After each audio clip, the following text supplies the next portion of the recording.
이민교회가 4천여 개 이상이 되는데 그 중에서 비슷한 예를 찾아보기가 좀 어려울 만큼 우리 초대교회는 좀 특별한 교회입니다. 다양한 구성원들이 모여 있고요. 미국 오신 지 50년 되신 분부터 40년, 30년, 20년, 1년 된 분까지 다양합니다. 다양한 목회자들이 섬기셨고 또 다양한 사역들이 펼쳐졌습니다. 제자 훈련도 지금까지 500명 이상의 제자 훈련생들이 배출되었고 또 1:1 양육은 200명 이상의 또 양육자들이 계속하여 또 양육을 하시고 있습니다. 여러분, 제자 훈련과 1:1 양육 두 기둥이 아주 그냥 든든하게 같이 서 있는 교회는 찾아보기가 참 어렵습니다. 우리 교회 역사 때문에 생긴 좀 특별한 우리에게 주신 그런 은사요, 또 선물이라고 할 수 있겠습니다. 미주에서 아주 탄탄하게 잘 준비된 교육부가 또 있는 교회이고요. 사실 수요일 오전에 여성 예배에 또 이렇게 나눔방이 20개 정도 이렇게 모이고 열심히 할 수 있는 여건이 되는 교회도 그렇게 많지가 않습니다. 한국하고 거리는 멀지만 또 한국과 가장 또 가깝게 긴밀하게 연결되어 있는 그런 상황이기도 합니다.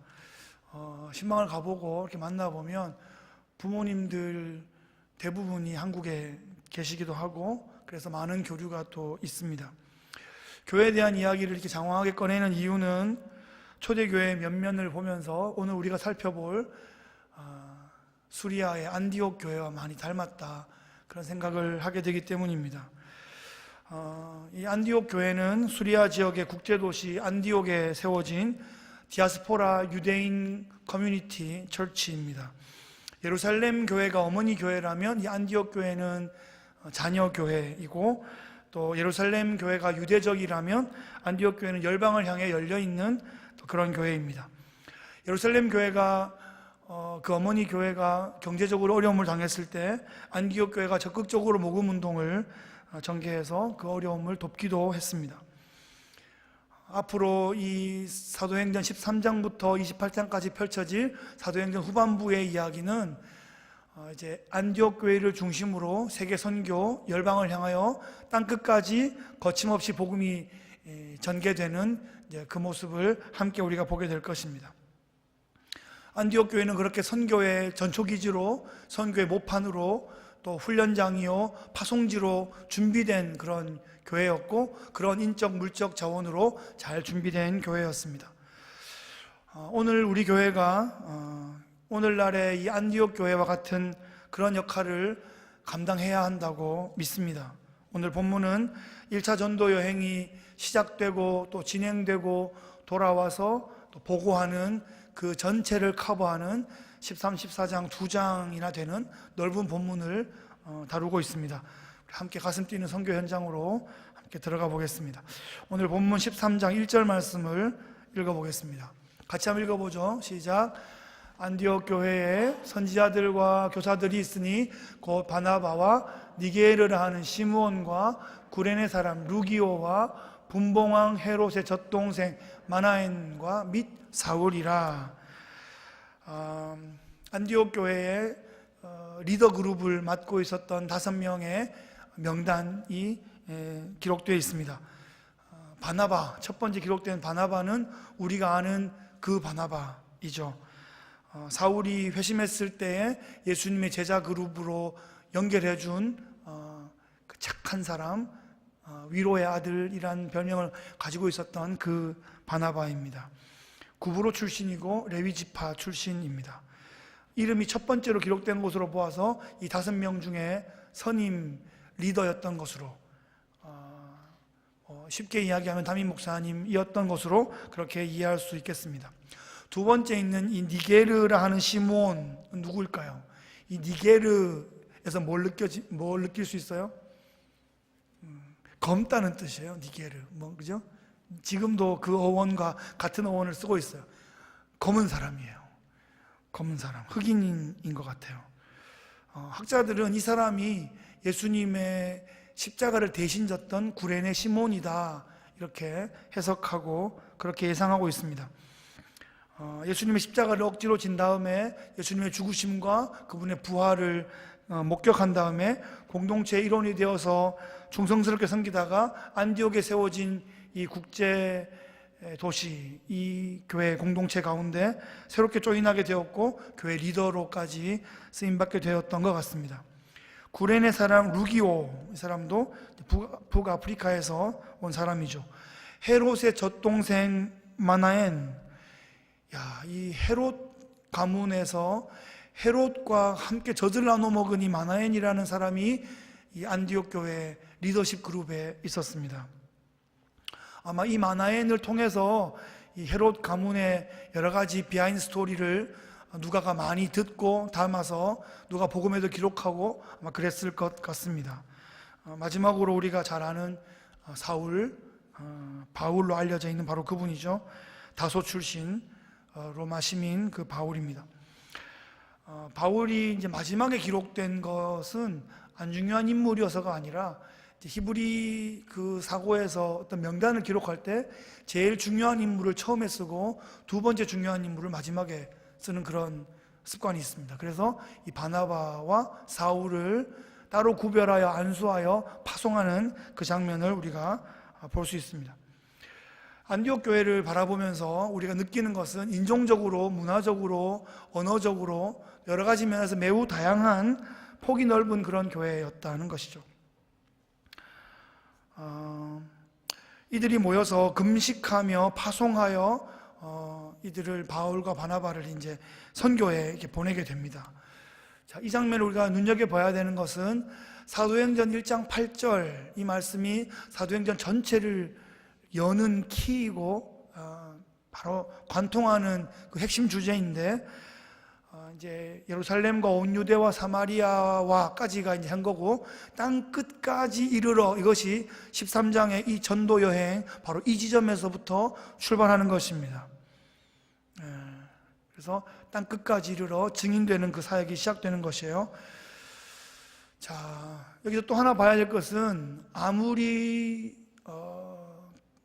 그 어떤 일이라도 위대한 일, 뭐 중요한 일, 그 어떤 일이라도 결국 그 일은 사람이 하는 거예요. 사람을 파송해야 그 일이 되는 거예요. 전쟁을 해도 뭐 함포에서 사격을 하고 비행기에서 뭐 포탄을 떨어뜨리고 그래도 결국은 보병이 가서 깃발을 꽂아야 그 땅을 얻게 되는 겁니다. 사람을 보내는 거예요. 지금도 하나님의 방법은 사람입니다. 사람을 부르시고 훈련시키시고 다시 파송하시는 그 방식이 지금도 여전히 하나님 나라의 가장 유효하고 적실한 방법이라는 거죠. 3절 이에 금식하고 기도하며 두 사람에게 안수하여 보내니라. 성령의 음성에 민감하여 또 금식하며 또 기도하여 두 사람을 선교에 파송하고 있습니다. 1차 전도여행이 출발되는 역사적인 장면입니다. 자, 이 두 사람은 먼저 배를 타고 구브로로 갔습니다. 구브로는 어딘가요? 이 구브로가 바나바의 고향입니다. 구브로는 지중해에서 네 번째로 큰 섬이고 지금도 키프로스 공화국으로 이렇게 분류되어 있습니다. 전도여행을 떠나면서 먼저 고향으로 가서 친지분들을 만나고 또 선교에 대한 기도 제목을 드리고 함께 기도 받고 축복받으며 출발하는 것은 참 중요한 그런 세리머니라고 할 수 있습니다. 그래서 바나바의 고향인 구브로를 먼저 갔는데 이때 요한이라는 마가를 수행원으로 두었다라고 본문이 일러주고 있습니다. 이 요한 마가가 바로 마가다락방 그 도련님이죠. 예수님의 최후의 만찬이 있었고 또 120문도가 성령의 충만함을 경험했던 오순절 사건이 있었던 바로 그 집의 아들이 마가입니다. 이 요한 마가가 바나바의 조카이고요. 나중에 베드로의 수제자가 되고 또 바울의 동역자가 되어서 마가복음을 기록하는 바로 그 사람이 되는 것입니다. 구브로에 가서 누구를 처음 만나냐 하면 바예수라는 유대인 거짓 선지자 마술사를 만나게 돼요. 여러분, 이름 앞에 바가 들어가면 무슨 뜻이에요? 누구의 아들이라는 뜻이에요. 그래서 바라바 하면 바르아바, 그래서 아버지의 아들이라는 뜻이에요. 바나바 하면 바를 나바 해서 이건 또 위로의 아들이란 뜻이에요. 바나바는 위로의 아들이란 뜻이고요. 바예수 하면 무슨 뜻이에요? 예수의 아들. 이름에서 벌써 사이비 냄새가 나죠? 자기가 예수의 아들이래요. 바예수. 그래서 누가는 이 사람이 유대인 거짓 선지자, 마술사, 총독 서기오 바울의 수행원이었다라고 기록해주고 있습니다. 9절을 보시면 한 가지 확인할 건데요. 바울이라고 하는 사울이 성령이 충만하여 그를 주목했다라고 기록하고 있는데, 여러분 이거 잘 보세요. 바울이라고 하는 사울. 그러니까 사울에게 이름이 바울도 있었다는 거예요. 그 이름이 사울 바울이었어요. 그래서 유대에서 활동할 때는 사울이라는 이름을 쓰고 바로 이 지점부터 요 9절 여기부터 이제 바울이라는 이름으로 바뀌고 앞으로 계속 세계 선교를 향하여 바울이라는 이름을 사용하게 됩니다. 바울이 거짓 선지자를 향해서 네가 사실은 예수의 아들이 아니라 마귀의 자식이다. 오늘 본문에 나오는 말이에요. 너의 모든 거짓과 악행을 그치고 너는 앞으로 눈이 멀어 얼마간 해를 보지 못할 것이다. 이렇게 선포하는 순간 이 마술사가 앞을 보지 못하고 더듬거리기를 시작합니다. 12절 보시면 이에 총독이 그렇게 된 것을 보고 믿으며 주의 가르치심을 놀랍게 여기니라, 이렇게 기록하고 있어요. 마술사가 앞을 보지 못하게 된 것, 그것을 총독 서기오 바울이 보고 예수님을 믿게 됐어요. 여러분, 신약 성경에 나온 개인적으로 예수님을 믿게 된 사람 중에 가장 직급이 높은 고위 관료입니다. 그래서 아마 이 사람을 통해서 구브로 전체가 변화되지 않았을까, 그런 예상을 해봅니다. 앞으로 구브로는 우리가 잘 더 보지는 못하지만, 카메라는 구브로를 비추지 않지만 구브로에서는 놀라운 성령의 역사가 벌어졌을 것입니다. 오늘 우리 1차 전도여행을 살펴볼 텐데요. 지도를 한번 띄워볼까요? 자, 지도가, 여러분 오늘 나눔방에 가시면 저 지도를 드리겠습니다. 파란색으로 된 우측에 있는 안디옥이 수리아 안디옥이고요. 저 내륙 쪽에 있는 저 안디옥이 비시디아 안디옥이에요. 핑크색이 출발하는 것이고요. 그래서 수리아 안디옥에서 출발해서 배 타고 구브로로 가요. 구브로 섬에서 두 군데를 이렇게 지나서 내륙으로 들어가서 버가라는 곳에 가서 직진으로 올라가면 파란색이 있는 비시디아 안디옥, 저 지역에 가고요. 저기서 오른쪽으로 이고니온, 루스드라, 더베, 돌아오는 길은 또 연두색으로 또 다시 거꾸로 와서 버가로 와서 아탈리아에서 배 타고 다시 수리아 안디옥으로 복귀하는 그런 장면입니다. 내려주시고요. 그래서 저 지도가 눈에 이제 잘 그려지기를 바라고요. 갔다가 이렇게 배 타고 갔다가 돌아오는 그림이죠.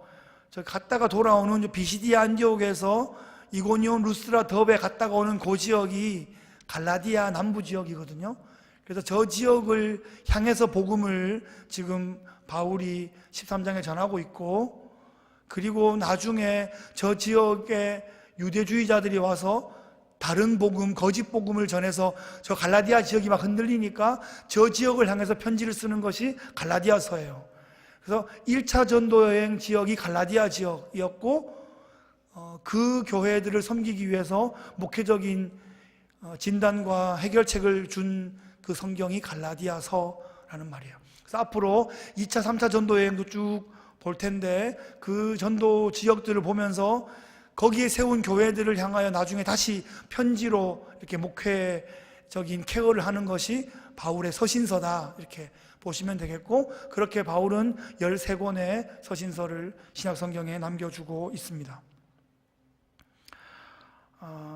그래요. 그래서 1차 전도 여행에서 우리가 기억할 것은 구브로 섬을 전도했고, 그 구브로 섬에서 총독이 예수를 믿게 되었고, 그리고 갈라디아 지역을 선교했고 나중에 갈라디아서를 쓰게 되었다라는 것으로 1차 전도 여행을 기억하면 되겠습니다. 조금 더 깊이 한번 들어가 보면요, 바울이 그 비시디아 안디옥이라는 그 지역에 가서 회당에서 설교를 해요. 누가가 남겨주는 바울의 첫 번째 설교인데요. 그 장면은 매우 유대적인 그런 장면을 보여주고 있어요.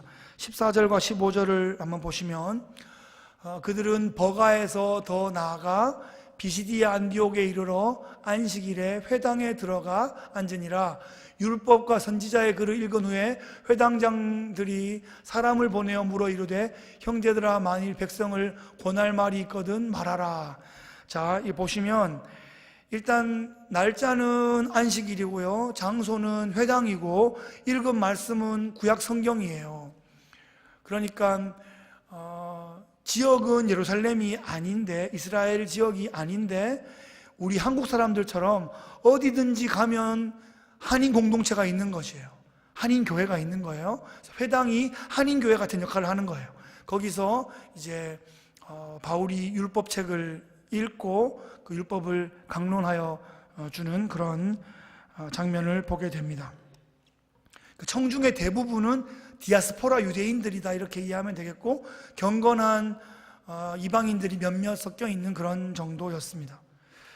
바울이 전한 말씀의 주제는 하나님이 우리 조상들을 택하셔서 섭리 가운데로 인도해 주셨다가 약속하신 대로 예수를 구주로 우리에게 보내주셨다 하는 것이 바울의 설교의 핵심입니다. 내용을 조금 살펴보면요, 세 부분으로 나눠지는데 전반부에 보면 바울이 쓰고 있는 문장의 주어가 대부분 하나님이에요. 그걸 한번 좀 살펴보죠. 17절 보시면 이 이스라엘 백성의 하나님이 우리 조상들을 택하시고 애굽 땅에서 나그네 된 그 백성을 높여 큰 권능으로 인도하여 내셨다. 그렇죠? 하나님이 주어가 되고 있죠. 22절에 한번 보시면 22절 그 앞에는 사울을 패하시고 이제 다윗을 왕으로 세우시고 내가 이새의 아들 다윗을 만나니 내 마음에 맞는 사람이라 내 뜻을 다 이루리라. 하나님께서 적극적으로 개입하시고 섭리하시고 주도적으로 이스라엘의 역사를 이루어가고 계신다는 겁니다. 바울은 과거 사울 시절에 예수 믿는 사람들을 진멸하기 위해서 자신의 모든 커리어를 다 바쳤는데, 지금 바울로 변화되어 쓰임받고 있는 이 사역의 현장을 보면 하나님께서 이 구약의 역사를 관통하여 예수 그리스도를 우리에게 구주로 주셨다라고 선포하고 있습니다. 사실 바울은 가말리엘 문화에서 아주 탁월한 율법학자로, 탁월한 바리새인으로 최고의 그 율법 교육을 받은 사람이에요. 그러니까 구약에 대해서는 아주 완통한 사람이었는데, 그럼에도 불구하고 예수를 몰랐기 때문에 자기가 알고 있는 그 구약 율법 지식으로 예수를 믿는 사람을 잡아 죽이러 다닌 거 아니에요? 그런데 지금 놀라운 일이 벌어진 거예요. 본인이 알고 있던 건 변한 게 아닌데 그 율법의 구약의 모든 지식들, 선지자의 그 모든 예언들이 바로 이 사람 예수 그리스도를 향하여 있었다, 그분께 연결되고 있다는 것이 확인되는 순간 바울은 정말 사실 부끄럽고 죄송하고 또 그 빚갚는 마음으로 최선을 다해서 생명을 들이며 이 선교 현장에 뛰어나가게 된 것입니다. 26절 이하에는 예수 그리스도가 어떤 분이신가를 설명하고 있는데, 29절, 30절 보시면 성경에 그를 가리켜 기록한 말씀을 다 응하게 한 것이라 후에 나무에서 내려다가 무덤에 두었으나 하나님이 죽은 자 가운데서 그를 살리신지라. 복음의 핵심, 예수 그리스도의 대속의 죽으심과 부활에 대해서 말씀하고 있습니다. 이 초대교회에서의 이 복음, 사도행전에 나오는 모든 이 설교의 핵심은 예수 그리스도의 죽으심과 부활, 그것을 증거하고 있어요. 그것을 위해서 이렇게 길을 열어주고 판을 깔아주고 결국 핵심 두 기둥을 세우는 것은 예수의 죽으심과 부활이라는 거죠. 그래서 우리가 뭐 초대교회로 돌아가자, 초대교회를 본받자 이렇게 이야기할 때 다른 것이 아니라 예수 그리스도의 대속의 죽음과 그분의 부활하심, 이 두 기둥을 세우지 않고는 제 아무리 화려한 무슨 프로그램을 가지고 오고 아무리 뭐 멋진 강사가 와도 그것은 초대교회로 돌아갈 수가 없는 거예요. 그냥 세속적인, 그냥 아주 세련된, 그냥 이 시대에 아주 어트랙티브한, 세상 사람들도 좋아하는 그런 복음을, 그런 왜곡된 짝퉁 복음을 만들 수밖에 없는 거예요. 지금 이 바울이 전한 복음을 잘 들어보세요. 여러분, 이 복음에서 뭔가 느껴지는 게 있어야 돼. 1장부터 지금까지 우리가 쭉 읽어왔으면 이 바울의 설교는 바울식의 무슨 특별한 얘기를 하는 게 아니에요. 오순절에 있었던 베드로의 설교와 매우 흡사해요. 예수 그리스도의 죽으심과 부활, 그것을 얘기하고 있잖아요. 사도행전 7장에 나오는 스데반의 설교와 흡사해요. 구약의 모든 역사를 관통하면서 바로 예수 그리스도께 연결하고 있잖아요. 그러니까 사도 바울은 초대교회 그 오순절 사도 베드로의 설교의 전통 위에 서 있어요. 사도들의 전통과 함께 궤를 같이 하고 있어요. 본인만 무슨 튀면서 특별한 방법을 하는 것이 아니라 전통적인 방법, 본질적인 방법, 그 복음의 핵심을 보수하고 있다는 사실입니다. 그래서 우리도 오늘 한번 준비해 보면 좋겠어요. 누가 나한테 복음이 뭔지에 대해서 물어본다면 나는 복음을 어떻게 설명할 수 있을까? 한 5분 정도 자신을 소개하고 복음을 소개하고 교회를 소개하는 그런 한 5분 정도의 그런 간증이랄까, 또 그런 복음 전파에 대한 준비들을 우리가 하면 좋겠어요. 어떤 기자가 처칠 영국 수상한테 물었어요. 아니, 당신은 오늘 어떻게 이렇게 기가 막힌 답변을 할 수 있었습니까? 라고 누가 갑자기 어떤 기자가 물었는데 처칠이 그냥 거침없이 대답을 했거든요. 옆에 있던 기자가 탐복을 해서 물어본 거예요. 처칠이 뭐라고 얘기할게요? 그 질문을 항상 생각하고 준비하고 있었던 거예요. 이런 질문을 하면 이렇게 대답하리라. 나라의 경제에 대해서, 어떤 앞으로 벌어질 전장의 상황에 대해서, 또 군대 운영에 대해서 하여튼 물으면 이렇게 대답하리라. 평소에 생각해 둔 거죠. 여러분, 놀라지 마시고 지금부터 준비를 해두세요. 교회 다니면 뭐가 좋아? 잠깐만, 생각 안 해봤는데 교회 다니면 뭐가 좋지? 교회 20년 다니고 왜 그러세요? 그러지 마시고 누군가 나에게 교회 다니면 뭐가 좋니? 네가 믿는 건 뭐니? 라고 물어볼 수 있다고 생각하시고 준비하시라니까요. 준비하셔야죠. 그래서 오늘 한번 준비해 볼 거예요. 한 5분 정도 내가 복음을 전하면 어떻게 전할까? 5분 전하라 그랬는데 4분 동안 자기 어렸을 때 얘기를 하고 있어요. 그러면 안 돼요. 다 가버려요. 짧게 한 10초, 20초 간단하게 저 초대교회 수요성 예배 다니고 있고요. 아들 둘 키우고 있어요. 이렇게 얘기하고 사실 예수 믿으니까 너무 좋거든요. 그러면서 예수 믿는 얘기를 바로 해야죠. 예? 사람들이 한두 문장 안에 내가 이 사람 얘기를 들을까 말까를 결정해요. 앞에 서론이 길면 안 들어요. 그래서 5분 안에 할 수 있는 거 한번 핵심을 그 안에 알맹이 잘 넣고 이제 인트로하고 클로징하고 준비해보면 좋겠습니다. 사실 이 비시디아 안디옥에서 전한 바울의 설교가 대박이 났어요. 44절 보시면 그 다음 안식일에는 온 시민이 거의 다 하나님의 말씀을 듣고자 하여 모였다. 이 누가가 저널리스트인데 조금 과장을 하는 것 같긴 합니다만은 그 마음은 우리가 확인할 수 있죠. 거의 모든 시민이 다 모였어요. 그런 광장이 있었는지 그런 마이크가 없었겠지만 또 잘 소리가 퍼질 수 있는 그런 장소에 모였겠죠. 하여튼 엄청난 반응이 일어났어요. 그런데 여러분, 전혀 반대되는 반응도 있었어요. 45절 보시면 유대인들이 그 무리를 보고 시기가 가득하여 바울이 말한 것을 반박하고 비방했다, 이렇게 말하고 있습니다. 복음이 증거되면 평화만 일어나는 것이 아니라 핍박도 일어나고 분열도 일어날 수 있는 거예요. 유대인의 이 강력한 반발 앞에서 이 바울과 바나바가 놀라운 선언을 하고 있습니다. 46절 보시면 바울과 바나바가 담대히 말하여 이르되 하나님의 말씀을 마땅히 먼저 너희에게 전할 것이로되 너희가 그것을 버리고 영생을 얻기에 합당하지 않은 자로 자처하기로 우리가 이방인에게로 향하노라. 먼저 복음이 유대인들에게 전해져요.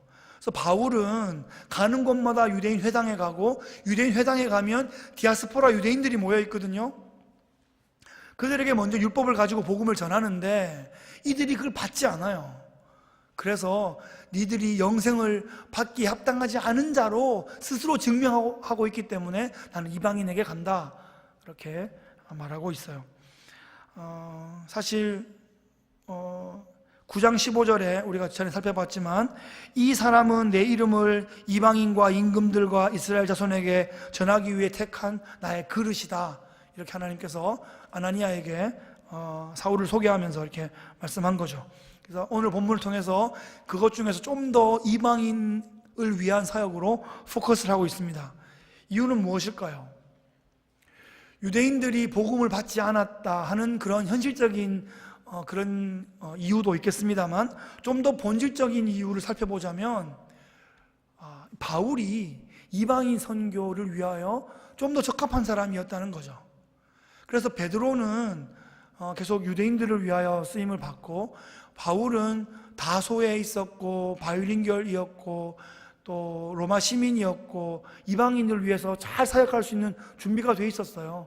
또 그 지역에 유명했던 텐트 메이킹도 할 수 있어서 자비랑도 할 수 있었고, 그래서 하나님께서 다 하나도 버리지 않고 바울을 이방 선교를 위해 준비한 그런 그릇으로 사용하시고 있는 겁니다. 나의 은사는 무엇인가? 내가 무엇을 할 때 다른 사람들이 행복해하는가? 나는 어떤 일들을 탁월하게 잘할 수 있는가? 이런 고민들을 한번 해보면 좋겠습니다. 이미 인생에 이만큼 왔지만 지금도 우리의 삶에서 어떤 일을 할 때 내가 행복한지, 또 어떤 일을 할 때 이웃들이 행복한지를 잘 또 살펴보아서 그것이 나의 은사이거든요. 우리 자녀들도 내가 못다 이룬 꿈을 막 강요해서 될 일이 아니고요, 이 아이가 무엇을 할 때 행복한가를 잘 살펴보셔서 그 아이가 갖고 있는 그 기질과 가정 환경과 은사, 이런 것들이 열정과 함께 융합되어서 놀라운 시너지가 날 수 있도록 잘 우리가 부모로서 도와줄 수 있으면 좋겠습니다. 더 나아가서 우리가 고민해야 할 것은 우리 교회의 은사는 무엇인가? 우리 교회의 사명은 무엇인가? 우리 교회가 어떤 사역을 할 때 이 세상이, 이 시대가, 영혼들이 영향을 받고 회복되고 이 시대의 붕이, 회복이 일어날 것인가? 우리 교회가 아니면 할 수 없는 사역은 무엇인가? 우리가 꼭 해야만 하는 사역은 무엇인가? 우리 그런 고민들을 함께 실제적으로 해나가면 좋겠습니다. 자, 이 비시디 안디옥에서 또 이렇게 놀라운 부흥이 일어났지만 많은 반발이 있어서 이고니온으로 또 루스드라로 더베로 이렇게 오른쪽으로 바울과 바나바의 전도 여행이 이어지는데, 이고니온에서도 회당에서 말씀을 전하니까 허다한 무리가 믿고 또 많은 유대인들이 또 반발하고 그런 일들이 벌어졌습니다. 복음이 전해지는 곳에는 자주 이런 일들이 벌어집니다. 그런 측면에서 보면 내가 복음을 믿게 된 것이 하나님의 은혜다 하는 거죠. 이고니온에서 바울과 바나바를 돌로 치려 하는 사건이 있었어요. 그래서 급히 이고니온을 떠나서 루스드라로 피했습니다. 그 루스드라에서 발을 쓰지 못하는 사람이 있었는데 그 사람을 이렇게 일으켜줬어요. 그랬더니 그 지역에 있는 사람들이 이 바나바와 바울을 신인 줄 알고 예배하려는 그런 현상이 벌어집니다. 그래서 겨우 말려서 예배하지 못하게 하고 있는데, 바로 이 장면과 함께 더불어 어떤 일이 벌어지냐 하면 19절 보시면, 유대인들이 안디옥과 이고니온에서 와서, 원정까지 온 거예요. 원정을 루스드라에 와서 무리를 충동하니 그들이 돌로 바울을 쳐서 죽은 줄로 알고 시외로 끌어내치니라. 돌에 맞아서 죽은 줄로 알고 성 밖에 내버렸다는 거예요. 여러분, 돌에 맞아 죽으려고 그러면 도대체 얼마만큼 맞아야 되는 거예요? 피 먹는 정도가 아닐 거 아니에요. 피를 철철철 흘렸을 거 아니에요. 그래서 보니까 숨이 끊어진 것 같아서 그냥 갔다가 바깥에 버렸어요. 저는 이 장면을 막 상상되니까 너무 막 몸서리 쳐져가지고, 돌이 막 날라온다고 생각하면, 그 돌을 막 맞는다고 생각하면, 그걸 내가 어떻게 저항할 수도 없고 통제할 수도 없다고 생각하면 너무 무서울 것 같아요. 그런데 사실 그 돌을 바울이 맞으면서 혹시 잠깐 생각났으면 스데반이 생각났을지 모르겠어요. 스데반을 돌로 쳐 죽이는 그 자리에 리더로 있었잖아요. 그래서 스데반은 하나님께서 그때 영혼을 받으셨는데 바울은 아직 남은 과업이 있어서 사람들이 이렇게 모였을 때 바울이 벌떡 일어나요. 그 뒤부터 바울은 물론 출발할 때부터 성령이 충만하여 출발했지만 죽을 목숨이 살아난 것이고, 또 스데반은 돌로 죽었는데 바울은 죽었다가 살아난 거잖아, 거의. 그러니까 이 스데반 죽인 것에 대한 그 마음의 부담과 그 사명을 다시 더 이렇게 가슴에 새기고 거의 순교적인 신앙으로, 내가 죽으면 죽으리라, 그런 신앙으로 앞으로 나가게 됩니다. 근데 루스드라 성에서 돌 맞고 성 밖으로 던져졌는데 바울이 일어난 다음에 어디로 간 줄 아시죠? 다시 그 루스드라 성으로 들어갑니다. 거기서 하룻밤을 보내요. 그리고 이튿날부터 더베로 갔다가 왔던 길을 다시 또 루스드라, 이고니온, 비시디, 안디옥 왔던 길을 다시 돌아가면서 먼저 복음을 전하고 리더를 세우고 교회 공동체를 세웠던 것을 오는 길에 다시 확인하고 또 굳게 하고, 또 그런 패턴으로 바울은 사역을 합니다. 그러면서 우리가 하나님 나라에 들어가려면 많은 환난을 받아야 할 것이다, 이렇게 자기 제자들에게 말해주고 있습니다. 그날 순교할 수도 있었는데 하나님께서 새 생명을 주신 거죠. 다시 한번 찬스를 주신 거예요. 그래서 바울은 바뀌었지만 더 확실한 사명으로 새롭게 되었다고 그렇게 이해할 수 있습니다. 여러분, 우리는 신앙생활 하다가 오해받고 공격당하는 적은 없습니까? 무시당하고 상처받는 적 없습니까? 왜 없겠습니까? 여러분, 침대에 가만히 누워 있으면 몰라도, 아니 가만히 누워 있어도 무슨 말을 할 거예요. 가만히 누워 있다고 또 무슨 말 할지 몰라요. 근데 나와서 움직이면 분명히 무슨 말이 있습니다. 어떡하실 거예요? 그래서 아무것도 안 하실 거예요? 그럼에도 불구하고, 아니 그렇기 때문에 그것이 우리의 신실함을 점검하는 그런 바로미터가 되기도 하거든요. 우리가 그 벽에 부딪혀서 막히라고 준 것이 아니라 훌쩍 뛰어넘으라고 우리에게 주신 것이고, 또 우리의 영성과 우리의 이 바퀴를 더 크게 해서 넘어가라고 우리에게 알려주신 것입니다.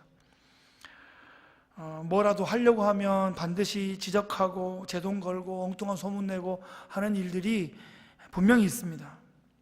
여러분, 살아있는 모든 것은 저항을 받고 있다 하는 것을 기억하시기 바랍니다. 저항을 뚫고 나갈 때 성장이 있습니다. 환난과 핍박을 헤치고 나갈 때 사명이 이루어지는 것이죠.